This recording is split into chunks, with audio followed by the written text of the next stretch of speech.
Hello, this is the Street View interview show. I'm Dave Green. I'm here today with my guest stand-up comedian Abi Roberts. She is actually the first UK comedian to perform stand-up in Russia in the Russian language.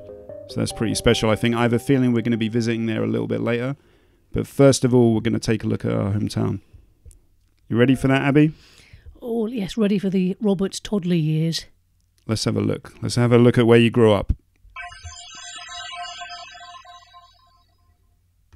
So where is this? Where are we looking at? This is Ely in Cardiff, which is actually was very. My granddad lived there, and I was actually born in Cardiff. So I spent many a Christmas. Sadly I've lost my Welsh accent because I've lived in London most of my life, hence sounding like a posh twat. But if you get me drunk enough, I start to sound like that, you know, the proper Welsh. And so my granddad lived in Grand Avenue. All his family came over from Cork in Ireland. They were called the Howe family, and then that became Roberts. So Irish Welsh, it's strange looking at it now. So now we're going to take a look at the next place, which is your favourite place in the world. Let's go. Favourite place in the world? If any viewers can guess where this is, no, you probably can't. It's, unless you speak this language, it is the Moscow Conservatoire. Государственный музыкальный консерваторий, which is the state... I'm really glad you said that. The state conservatoire, music school. Very, very famous. That's Tchaikovsky, I think. And went in every day to this place to meet my singing teacher, Bella Andreevna Rudenko, whose first words to me were, "Здравствуйте, Abi, я Bella Andreevna Rudenko, я из Kiev как курица," which means, "Hello, Abi, I'm Bella Andreevna Rudenko, and I'm from Kiev, like the chicken." Moscow holds a very, very dear place in my heart. Still got friends over there. And when I went back to do stand-up, all the people that I lived with, the family I lived with, they came to the show. So it was really emotional. It was like, oh my God, I've come back full circle. Not being an opera singer, but doing comedy, which I think was always there. Even when I was studying at the conservatoire, I was always messing around and sort of making them laugh. And, you know, so I think it took a longer route.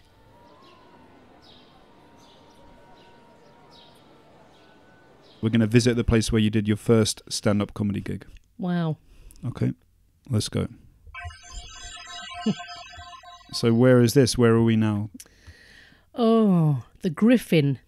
Bloody hell, look at it. And this is in London, right? It's in London, Leonard Street. Oops. Yeah, that's it. So this is like a Old Street kind of area, yeah? I remember being sick outside it. Really? What, yeah. From nerves? From nerves. Well, just kind of going, oh, what am I doing? And there's, it hasn't even...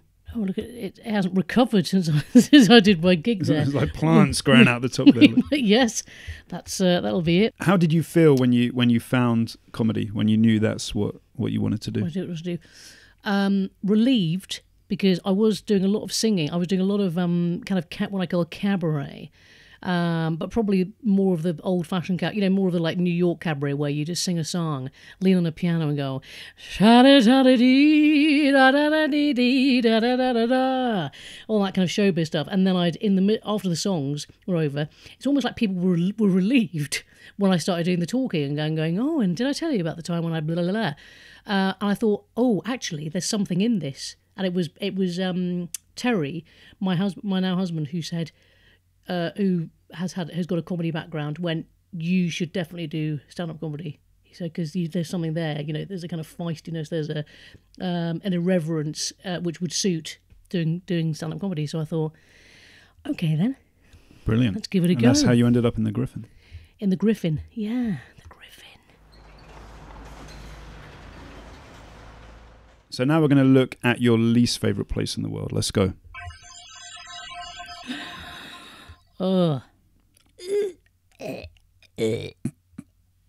Brunswick Place in Brighton. Hove, actually.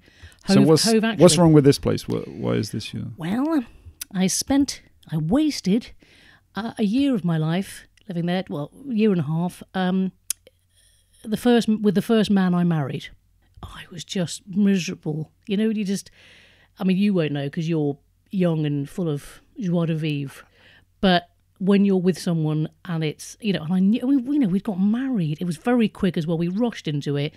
It was all very much, and he was one of these guys that sort of told you what you wanted to hear. I realised that. Well, basically, he was a sex addict. Let's not mince words. And I realised very early on that it just wasn't going to work. I remember once he was on the bed and he was in tears. He burst into tears and he said, I went, what's wrong? And he said, well, the thing is, what happens if you're more successful than I am? And the great thing is, I am. Now, so there's just desserts in that, because he's not doing what he was doing. Well, I think he was an actor / writer / you know what I mean, one of those. So revenge, basically the best revenge is success and living well, as somebody once told me, and that's true. Now we're going to go to a place with a happy memory. Let's go.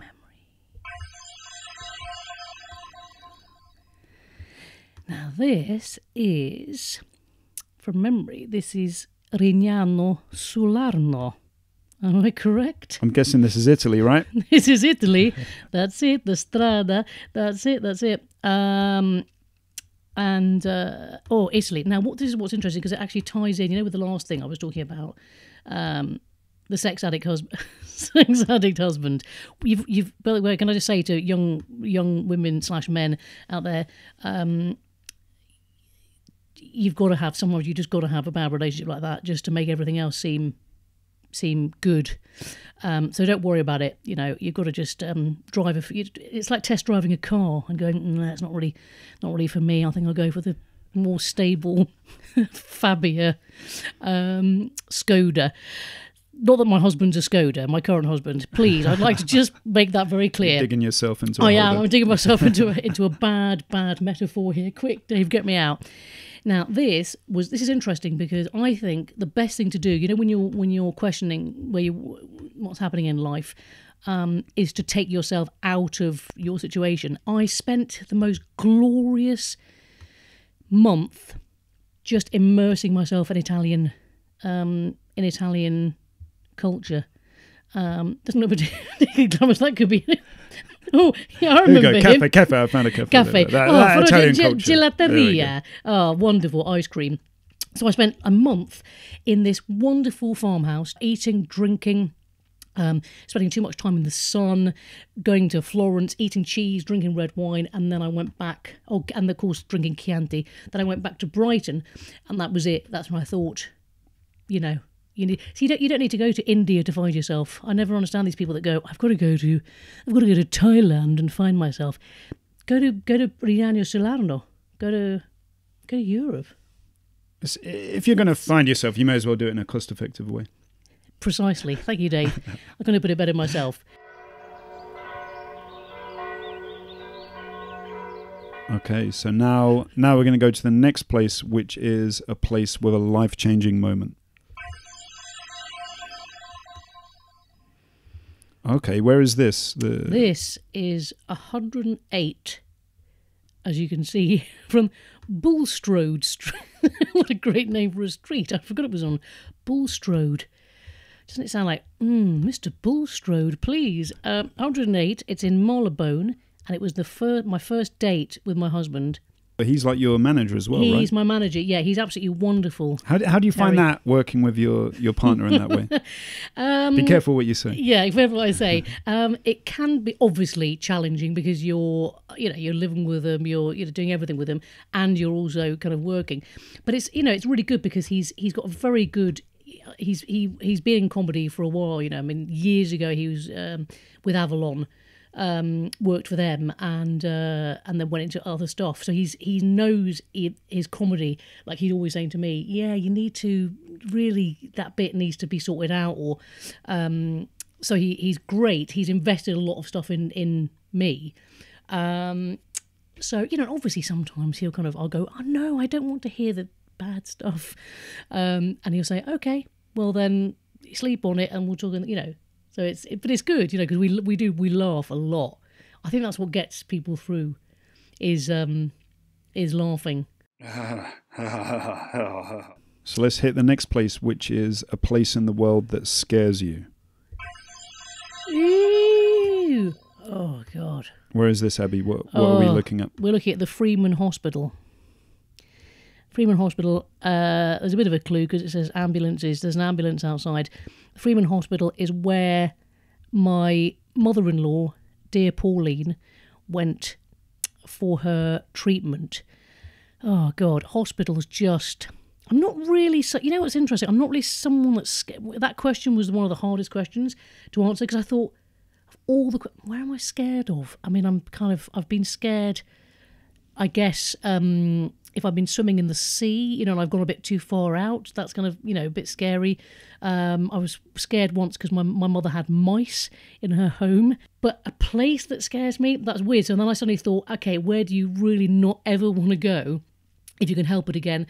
Was the hospital, just the smell of it, the smell of it, those things that they have, which lead you to, down the corridors where they have like the blue plastic stuff, and then they have footprints. I don't know if you've seen those, where and it's like, are you trying to make this fun? I do remember buying her a teddy bear, a brown teddy bear, in the gift shop. That which she put. I made her laugh. This was before she started to kind of lose it because of the brain tumor. So when she was still had cognitive powers, I kind of made her laugh because the bear was dressed as a nurse. So it seemed so stupid. So I kind of came and went, "Hello, Pauline. Is there anything I can get you?" And I remember the bear had her accent as well. The bear had her accent as well. And I remember Pauline going, and I knew she still had cognitive powers because she went, "Oh, Abby, don't be silly." I was like, "Oh, damn! I thought I got away with it." So we've looked at lots of different places that have kind of told a story all throughout your life. But I think it'd be quite good to end it by looking at the place where you'd like to retire. If money was no option, where would you go? Option. So let's have a look. Where would you like to retire? Yeah.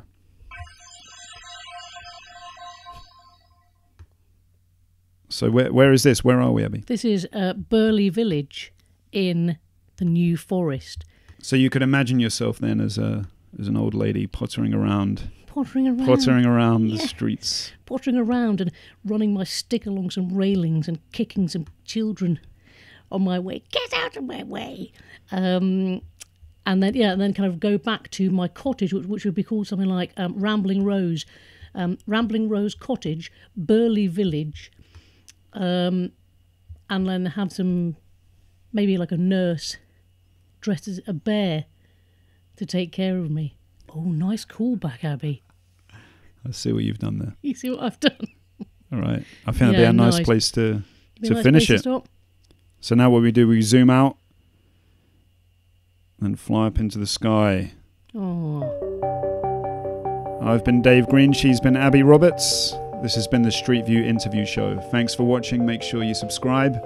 And I'll see you again next time. Thanks, Dave. All right. Thank you, Abby. Cheers. Good night. Good night.